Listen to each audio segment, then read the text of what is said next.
Most people will hear something like this and walk away unchanged, not because they didn't understand it, not because they lack the ability, but because they protect the version of themselves that feels safe. That version is familiar, predictable, comfortable, and quietly limiting. It keeps your reactions the same, your decisions the same, your life moving in circles that feel like progress but lead nowhere new. The Stoics approached this differently. They didn't focus on becoming something extraordinary overnight. They focused on something far more demanding: mastery over self. Not adding more motivation, not chasing endless improvement, but removing what weakens you. Illusion, dependence, unquestioned patterns. Because a life without control over your own mind will always feel unstable, no matter how much you achieve. And when you begin to notice that, when you start to see the patterns you've been repeating without question, something shifts. Quietly, you realize the problem isn't outside you, it's in what you've been allowing to run automatically. And once you see that clearly, even for a moment, it becomes difficult to ignore. You wake up and without thinking, you step into the same patterns, the same thoughts, the same reactions, the same quiet hesitation that feels natural only because it's been repeated so many times. It feels like choice, but it isn't. It's conditioning. The mind prefers what it already knows, even if what it knows is limiting. There's a quiet efficiency in repetition, and your brain leans toward it because it saves energy. But what saves energy does not always serve you. So you move through the day believing you are deciding, when in reality, you are remembering. Remembering how you react, how you speak, how you hold yourself back, not choosing, repeating. When something feels natural, you stop questioning it. You assume it must be right simply because it's familiar. But familiarity is not truth, it's repetition. Marcus Aurelius once wrote, "The soul becomes dyed with the color of its thoughts." And if those thoughts have been shaped by years of repetition, then your inner world isn't chosen, it's conditioned. You can see it in small moments. A comment shifts your mood. Uncertainty makes you hesitate. Opportunity appears and your mind responds with doubt before you even act. None of this feels forced. It feels automatic. And that's the problem. The more automatic it is, the less aware you are. And the less aware you are, the less control you have. The Stoics noticed this clearly. Not to remove emotion, but to understand it. Because without awareness, you are not directing your life. You are being carried by it. And being carried can feel comfortable, especially when it matches what you already expect from yourself. But comfort, when left unexamined, becomes a boundary. It defines what you attempt. It limits what you believe is possible. Over time, you don't just repeat actions, you repeat interpretations. You assign meaning the same way, you react the same way. You assume outcomes based on past experiences that may no longer apply. And slowly, those interpretations become your reality. Epictetus put it simply, "It is not things themselves that disturb us, but our judgments about them." That changes everything. Because if your judgments are automatic, your reactions are not free. They are guided by patterns built long before the present moment. And if those patterns remain unexamined, they will continue to shape how you think, how you feel, and how you act, no matter how much your external circumstances change. So the focus shifts, less on what is happening around you and more on what is happening within you. There is a small space before you respond. You rarely notice it, but it's there. And inside that space, that's where control exists. Not control over everything that happens, but control over yourself. The problem is that most people never see that space because their reactions move faster than their awareness. So the familiar response takes over, the same tone, the same behavior, the same internal dialogue. It unfolds so smoothly that it feels like identity. But what feels like identity is often just repetition, practiced long enough to feel permanent. The moment you interrupt that pattern, even slightly, something shifts. It feels unfamiliar at first, slower, less certain, but also more real. You begin to notice what you would normally overlook: the impulse to react, the urge to withdraw, the habit of explaining yourself. And instead of following those impulses immediately, you observe them. That observation creates distance. And in that distance, something becomes clear. You are not the pattern. You are the one observing it. And once you see that, even briefly, you are no longer fully controlled by it. If this way of thinking speaks to you, stay close to it. Not for motivation, but for clarity. Consider subscribing, not just to follow content, but to return to something that challenges you to think more carefully, act more deliberately, and become more aware of the patterns shaping your life. This is where change actually begins, not with a dramatic decision, but with a quiet awareness. The realization that what feels natural is not always what is aligned, that what feels automatic is not always what is chosen. And once you see that clearly, even for a moment, it becomes difficult to return fully to unconscious repetition. Because now you know. You know that your reactions are not fixed. You know that your thoughts are not permanent. You know that your patterns, no matter how ingrained they feel, can be interrupted. And that knowledge creates a subtle shift in how you move. Not outwardly at first, but internally. You begin to pause more, to observe more, to question what you once accepted without thought. And slowly, without force, the cycle begins to loosen. And if your life is built on patterns you didn't consciously choose, then what exactly are you defending when you say, "This is just who I am"? That phrase feels honest, almost grounded, but more often than not, it becomes a quiet shield. It protects habits that have gone unexamined for years. It keeps behavior in place by giving it a name that feels permanent.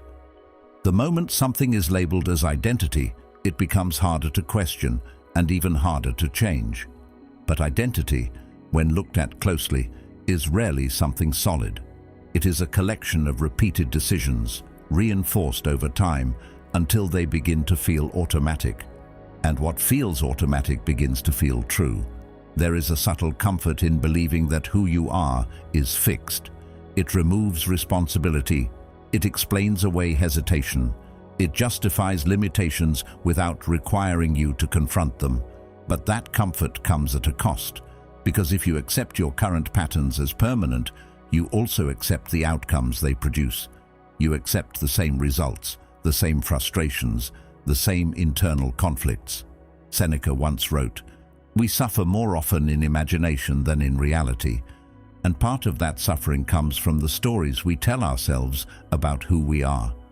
Stories that feel real, but are often built on assumptions that were never tested.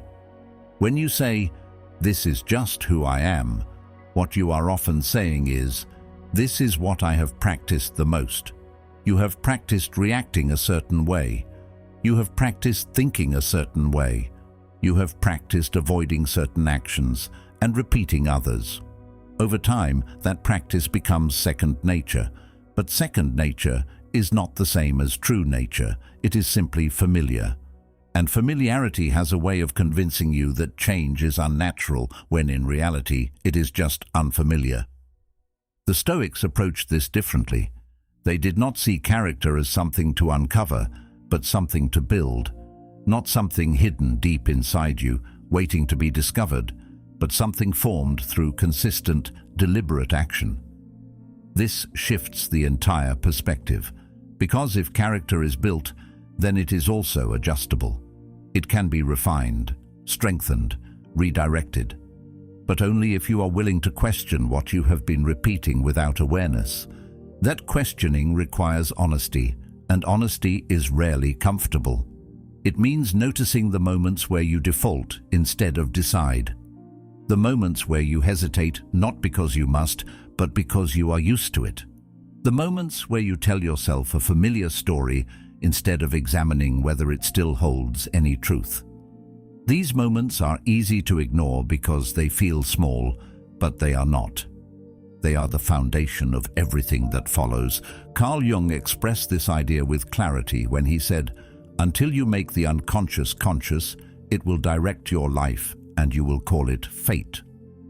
That line cuts through the illusion completely, because once you recognize that your patterns are not random, that they are not inevitable, but learned and repeated, the sense of inevitability begins to disappear.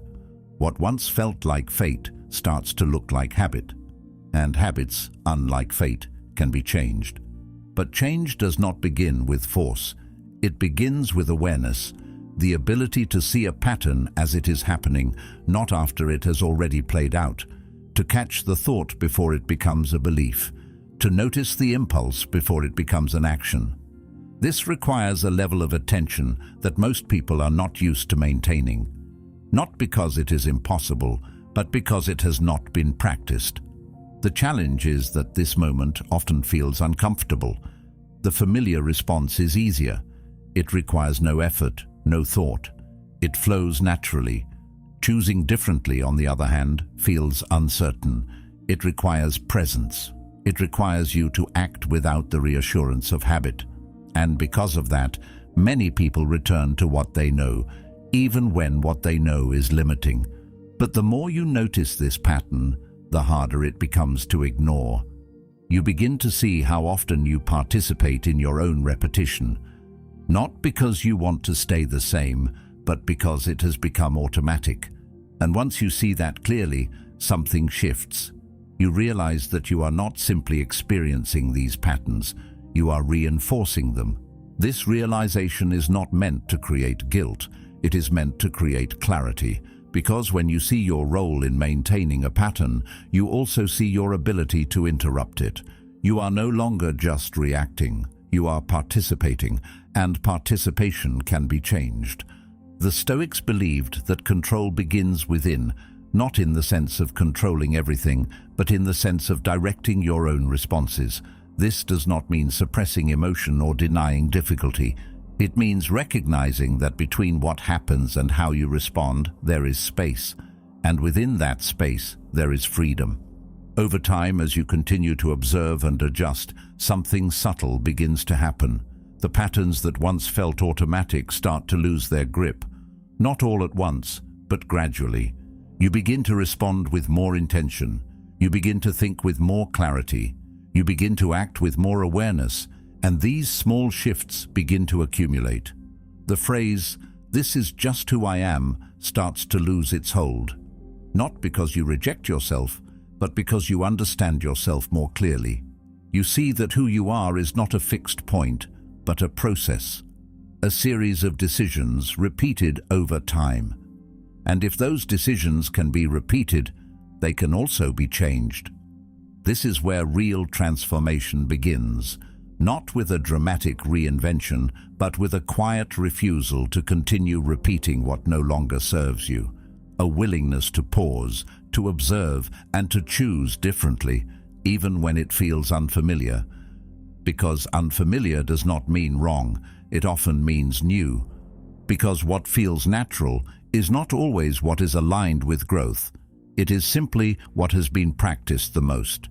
Your mind is designed to favor efficiency, and efficiency comes from repetition.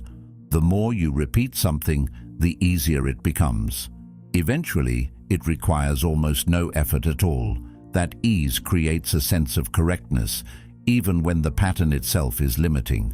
So when you interrupt that pattern, when you choose something different, your mind resists.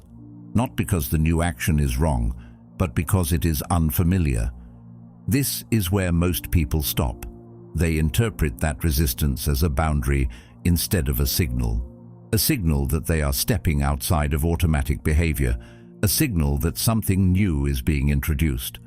But unfamiliarity feels unstable, and instability is often avoided, so they return to what they know, the same reaction, the same hesitation, the same internal dialogue. And with that return, the pattern is reinforced once again. The Stoics approached this moment with a different understanding. They did not see discomfort as something to escape, but as something to examine. Marcus Aurelius once wrote, "If it is not right, do not do it. If it is not true, do not say it." That principle is simple, but its application is not. Because in the moment of discomfort, what is right and what is familiar often feel like two different things. The familiar response is easy. It requires no pause, no reflection. But the right response, the one aligned with intention, often requires you to go against what feels automatic. And that is where the real work begins, not in grand decisions or dramatic changes, but in these small, quiet moments where you choose differently, where you feel the pull of habit and decide not to follow it, where you notice the urge to react and allow it to pass without acting on it. These moments are subtle, but they are powerful, because each time you interrupt a pattern, you weaken its hold. At first, this feels uncomfortable. There is a sense of uncertainty, a lack of confidence in the new response. You may feel slower, less certain, less fluid. But that is only because you are no longer operating on autopilot. You are present, and presence requires effort, especially when it is not yet familiar. But over time, that effort begins to shift. What once felt unnatural starts to feel intentional. What once required focus begins to flow more easily. Epictetus captured this process with clarity when he said, "No great thing is created suddenly. That includes the ability to act with intention instead of habit. It is built gradually through repetition of a different kind. Not repetition of unconscious patterns, but repetition of conscious choices. Each time you pause instead of reacting, each time you choose differently despite discomfort, you are creating a new pattern. And like any pattern, it strengthens with practice. But this requires patience. Because the old patterns do not disappear immediately, they remain ready to take over the moment your awareness fades. And there will be moments when you return to them, when you react the way you always have, when you follow the familiar path without thinking. That does not mean the process has failed. It means the process is still ongoing. So the goal is not perfection, it is awareness. The ability to notice when you are acting out of habit and when you are acting out of choice. The ability to recognize discomfort, not as a threat, but as a signal that you are stepping into something new. Because growth rarely feels comfortable in the moment. It feels uncertain, sometimes even awkward. But that discomfort is temporary. What is permanent is the direction you are moving in. When you begin to understand this, your relationship with discomfort changes. It is no longer something to avoid, but something to observe, something to move through rather than away from. You start to see it as part of the process, not a deviation from it. And with that shift, your actions begin to change. You become less reactive, more deliberate. You pause more often, not out of hesitation, but out of awareness. You give yourself the space to choose rather than being carried by impulse. And in that space, you begin to experience a different kind of control. Not control over everything that happens, but control over how you respond. That control is subtle, but it is powerful. It allows you to act with intention, even when the situation is uncertain. It allows you to remain steady, even when discomfort arises. And over time, it reshapes the way you move through the world. Not in a dramatic or visible way, but in a quiet, consistent shift that changes everything beneath the surface. And once you experience that shift, even briefly, it becomes difficult to return fully to unconscious repetition. Because now you know that the discomfort you once avoided was not a barrier, it was an entry point. Which leads to something most people never question: why your behavior shifts depending on who is in front of you. The change is subtle, almost invisible. Your tone adjusts, your posture shifts, your words become more careful or more exaggerated depending on the environment. You don't consciously decide to do this. It happens automatically, shaped by years of social conditioning. The need to be accepted, understood, or simply not rejected begins to guide your expression. And because it feels normal, you rarely stop to examine it. But every adjustment, no matter how small, is a negotiation between who you are and who you think you need to be in that moment. At first, this seems harmless. Adapting is often seen as a social skill, something necessary for connection, and in many cases it is. But there is a difference between awareness and unconscious performance. When adaptation becomes automatic, it starts to override intention. You begin to say things you don't fully mean, hold back thoughts that might be valuable, or present a version of yourself that feels easier for others to accept. Over time, this creates a quiet fragmentation. You become slightly different in each environment, adjusting just enough to maintain comfort, but not enough to remain fully aligned. This is where control begins to slip, not in a dramatic way, but in a gradual one. Because the more your behavior is shaped by external expectations, the less it is guided by internal clarity. You start to rely on cues from others to determine how you should act, what you should say, and even how you should feel. And without realizing it, your sense of self becomes flexible in a way that weakens it. Not because flexibility itself is a problem, but because it is no longer directed by choice. It is directed by circumstance.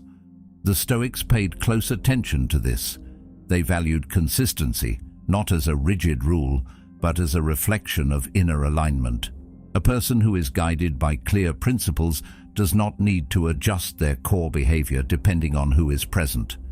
They may express themselves differently in different situations, but the foundation remains the same. Seneca once wrote, "No man was ever wise by chance." Wisdom in this sense is not accidental. It is built through deliberate attention to how you think, how you act, and why you choose one response over another. Without that attention, behavior becomes reactive, shaped by whatever environment you happen to be in. There is a subtle pressure in every interaction. It is not spoken, but it is felt. Expectations form quickly. People categorize, interpret, and respond based on what they perceive. And in response to that, you adjust. You become slightly more agreeable, slightly more reserved, slightly more expressive, whatever fits the moment. But each adjustment, when done without awareness, reinforces the idea that your behavior should be shaped by external feedback rather than internal direction. Over time, this creates a pattern. You begin to anticipate how others expect you to act, and you meet that expectation before it is even expressed. It feels smooth, almost efficient, but it comes at a cost. Because the more predictable you become, the easier it is for others to understand you, and the easier it is to influence you. Not necessarily in a manipulative way, but in a subtle one. Your reactions become expected, your responses become familiar. And familiarity, while comfortable, reduces your ability to act freely. Carl Jung touched on this dynamic when he said, "The privilege of a lifetime is to become who you truly are." That idea is often misunderstood. It does not mean uncovering a fixed identity hidden beneath layers of experience. It means moving toward a state where your actions are aligned with your awareness, rather than shaped by unconscious patterns or external pressure. But that movement requires you to notice where you are performing instead of expressing. Performance is not always obvious. It does not always feel artificial. In fact, it often feels natural because it has been practiced for so long. But there is a difference between what feels natural and what is chosen. The more you observe your behavior in different environments, the more you begin to see the shifts. The slight changes in tone, the adjustments in language, the hesitation before speaking certain thoughts. These are small signals, but they point to something deeper. The question is not whether you should adapt at all. Adaptation, when done consciously, can be useful. The question is whether that adaptation is guided by intention or driven by the need for acceptance. Because when acceptance becomes the priority, clarity begins to fade. You start to filter yourself, not based on what is true or necessary, but based on what is likely to be received well. And in doing so, you move further away from consistency. Consistency, in the Stoic sense, is not about being the same in every situation in a rigid way. It is about maintaining alignment with your principles regardless of the situation. It is about knowing what you value and allowing that to guide your behavior, rather than adjusting those values to fit the moment. This kind of consistency creates stability, not just in how others perceive you, but in how you experience yourself. When you begin to shift in this direction, something changes. You feel less need to adjust unnecessarily. You speak more directly, not aggressively, but clearly. You act with more intention, not based on immediate feedback, but on what you have already decided matters. This does not always make interactions easier. In fact, it can create moments of discomfort, especially when others expect a certain version of you. But that discomfort is temporary. What remains is a stronger sense of control. And control, in this context, is not about dominating situations or influencing others. It is about maintaining alignment within yourself, the ability to act in a way that reflects your awareness rather than your conditioning, the ability to remain steady even when the environment changes. This kind of control is quiet, but it is powerful. Over time, as you continue to observe and adjust, the need to perform begins to fade. Not completely, but significantly. You become more consistent, not because you force it, but because you understand what guides you. And that understanding reduces the influence of external expectations. You are no longer reacting to what is around you. You are responding from within. This shift is not immediate. It develops gradually through repeated moments of awareness and deliberate choice. But once it begins, it changes how you move through every interaction. Not in a way that is obvious to others, but in a way that is clear to you. And that clarity becomes the foundation for everything that follows. The Stoics recognized this as one of the primary sources of internal instability, not because they believed goals or relationships should be avoided, but because they understood the risk of attaching your sense of control to things that are inherently unpredictable. Epictetus expressed this clearly when he said, "Make the best use of what is in your power, and take the rest as it happens." That principle is simple, but it requires discipline, because it asks you to separate what you can influence from what you cannot, and to place your focus entirely on the former. But that separation is not easy. The mind naturally extends beyond what it controls. It anticipates, it expects, it imagines outcomes, and begins to emotionally invest in them before they occur. That investment creates a sense of ownership over results that have not yet happened. And when those results fail to align with expectation, the reaction is immediate. Not because the situation itself is overwhelming, but because the attachment has already shaped your response. This is where behavior becomes reactive. You begin to chase certain outcomes, not because they are aligned with your values, but because you are attached to the feeling they promise. You seek validation, not because it is necessary, but because you have linked it to your sense of worth. You try to control how others perceive you, not because it changes your reality, but because it influences how you feel about yourself. And in doing so, your actions become dependent on variables you do not control. There is a subtle shift that happens when you begin to see this clearly. You realize that the issue is not the external situation, but the internal dependence on it. Seneca once wrote, "He who is brave is free." Courage in this context is not about external action. It is about internal independence, the ability to act without being controlled by the need for a specific outcome, the ability to remain steady even when things do not go as planned. This does not mean you stop caring. It means you change the way you care. You engage fully in what you are doing, but you do not attach your stability to how it turns out. You put effort into your actions, but you do not measure your value based on the result. You speak clearly, but you do not depend on being understood in a particular way. This creates a different kind of presence, one that is not driven by need, but by intention.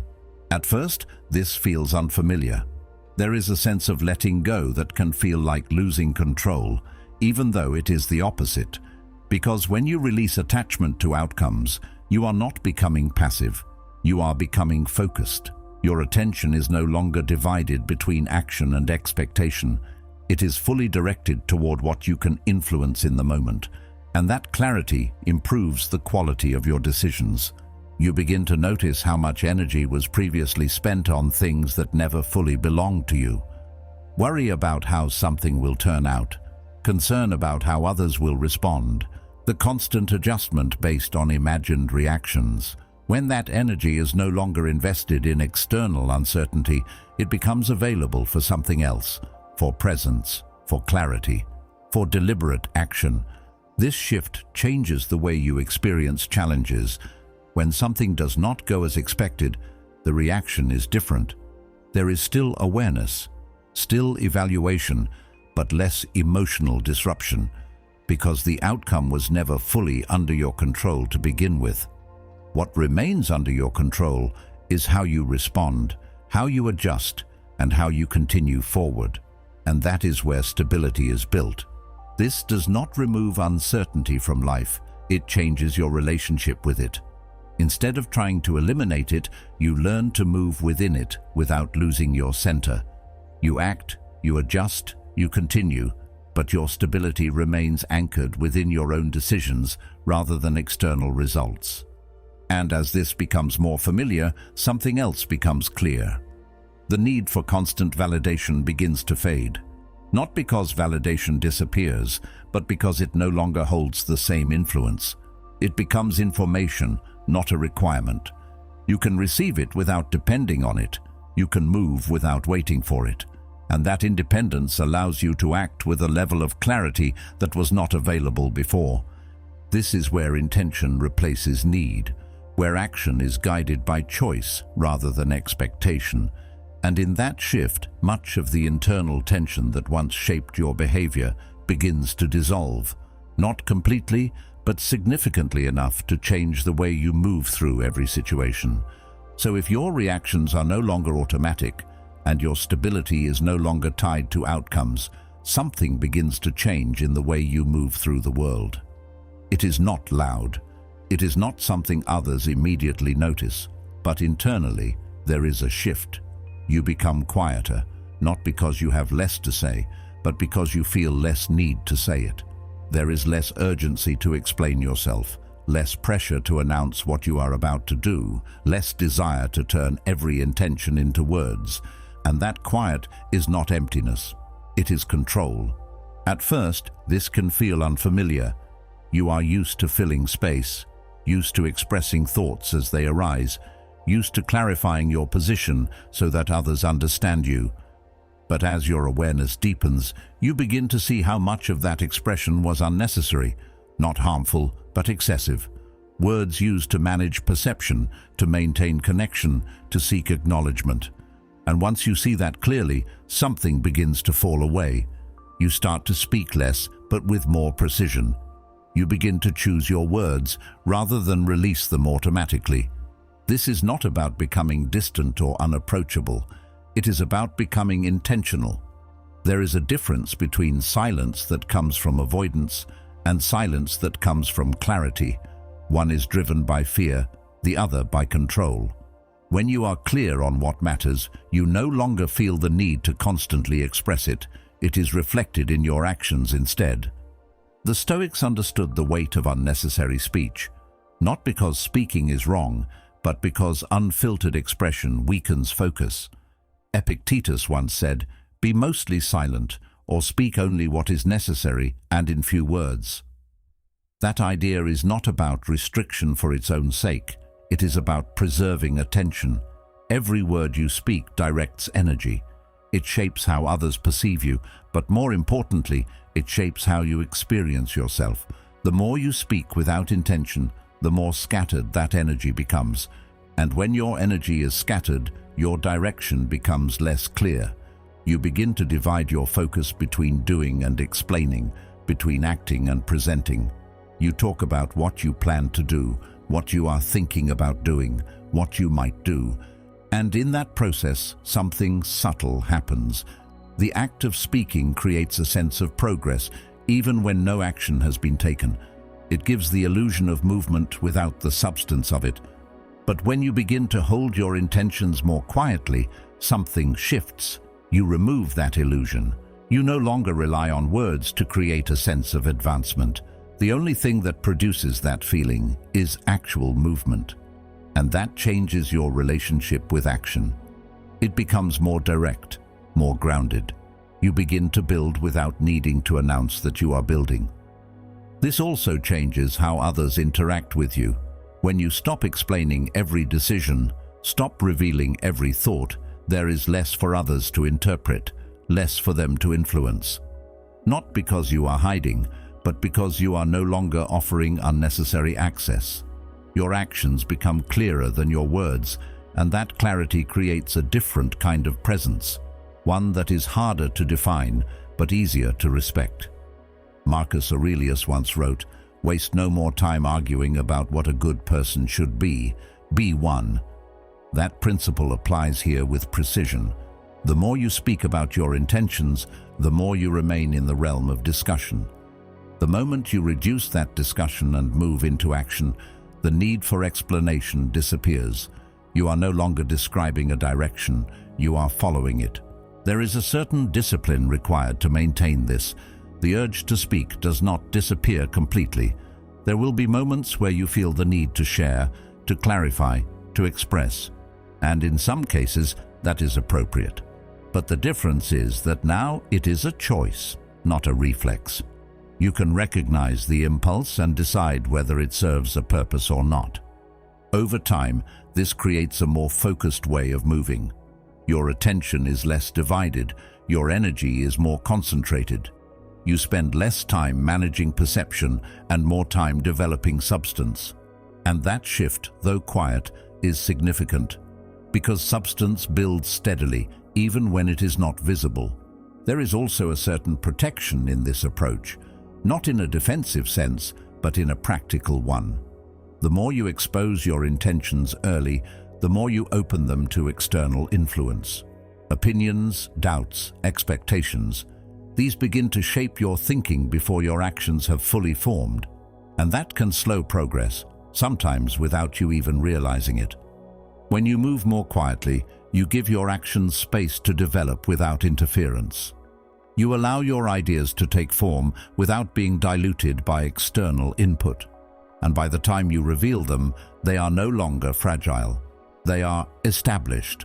That difference changes how they are received, but more importantly, it changes how they are executed. This is not about isolation, it is about selection. Choosing what to share, when to share it, and why. Not out of secrecy, but out of intention. And that intention strengthens your ability to move forward without distraction. As this becomes more natural, the need for recognition begins to fade as well. Not completely, but significantly. You no longer rely on acknowledgement to validate your progress. The work itself becomes enough. The movement itself becomes the confirmation, and that independence removes a layer of pressure that often goes unnoticed. You begin to act because it aligns with your direction, not because it will be seen or understood by others. And in that shift, your actions become more consistent, less influenced by external response, more guided by internal clarity. This kind of quiet discipline does not draw attention immediately. It does not announce itself, but over time, it becomes evident, not through words, but through results. Through the way you carry yourself, the way you respond, the way you move with less hesitation and more intention. And once you experience that, even briefly, it becomes difficult to return to the need for constant expression, because you realize that clarity does not need to be spoken repeatedly, it needs to be lived. And when you remove the need to be seen, something else begins to take shape, something quieter but far more stable. Discipline that no longer depends on attention. It is not fueled by recognition or reinforced by external praise. It exists whether anyone is watching or not. At first, this kind of discipline feels unfamiliar because most effort is tied in some way to visibility. There is usually an audience, even if it is small, someone to acknowledge progress, someone to notice consistency, someone to validate that movement is happening. But when that disappears, when there is no one observing, the foundation of your effort is revealed. Because without observation, There is nothing to perform for, no image to maintain, no impression to manage, no expectation to meet. What remains is simple and direct. Action or inaction, movement or stagnation. And in that space, there is no room for illusion. You cannot rely on appearance. You cannot substitute effort with explanation. You are left with what you actually do, not what you say you are doing. This is where most people begin to slow down. Not because they lack ability, but because the absence of feedback removes a source of motivation they have become accustomed to. The energy that came from being seen is no longer present, and without it, action feels heavier, more deliberate, less rewarding in the immediate sense.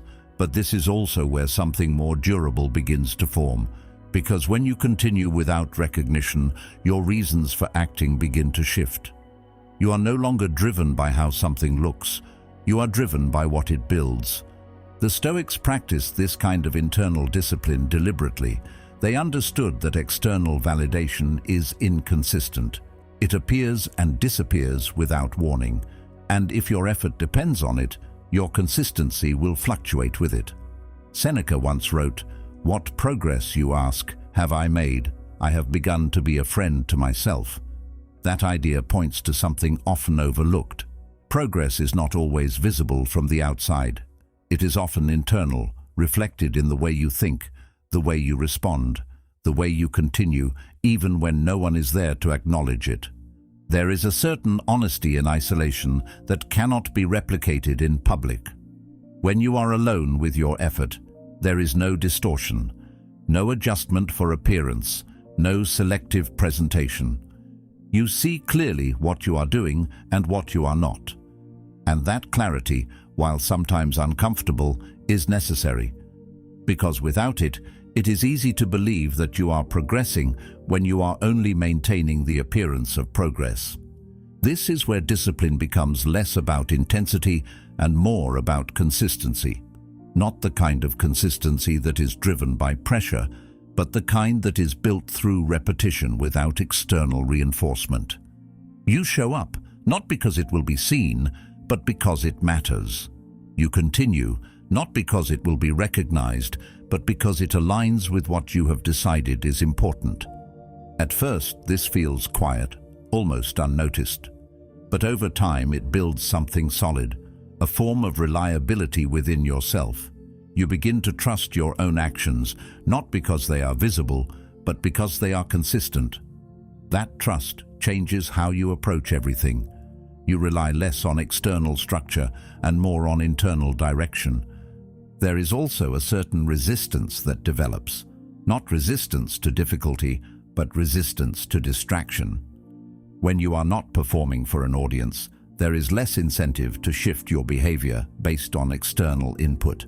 You are less influenced by what others are doing, less affected by comparison, less drawn into unnecessary adjustment. Your focus becomes narrower, but also sharper. Carl Jung expressed this shift with depth when he said, "Who looks outside dreams, who looks inside awakes." That awakening is not dramatic. It does not happen all at once. It develops gradually, through repeated moments of attention, directed inward rather than outward. You begin to observe your own patterns more closely. You notice where you are consistent and where you are not. And instead of adjusting based on how it appears, you adjust based on what is real. This inward focus is not about isolation from others. It is about independence from constant external influence. You can still engage, still connect, still share. But your foundation is no longer built on how those interactions unfold. It is built on what you do when those interactions are absent. There is a certain strength in that, a quiet confidence that does not rely on recognition. It is not expressed loudly. It does not need to be. It is reflected in consistency, in steadiness, in the ability to continue without interruption. And that kind of strength is difficult to disrupt because it is not dependent on conditions that can change. Over time, this changes how you view effort itself. It is no longer something you display, it is something you refine. you become less concerned with how it is perceived and more focused on how it is executed. And that shift, though subtle, has a significant impact on the quality of your actions. You begin to see that real growth rarely happens in moments of visibility. It happens in repetition, in correction, in quiet persistence.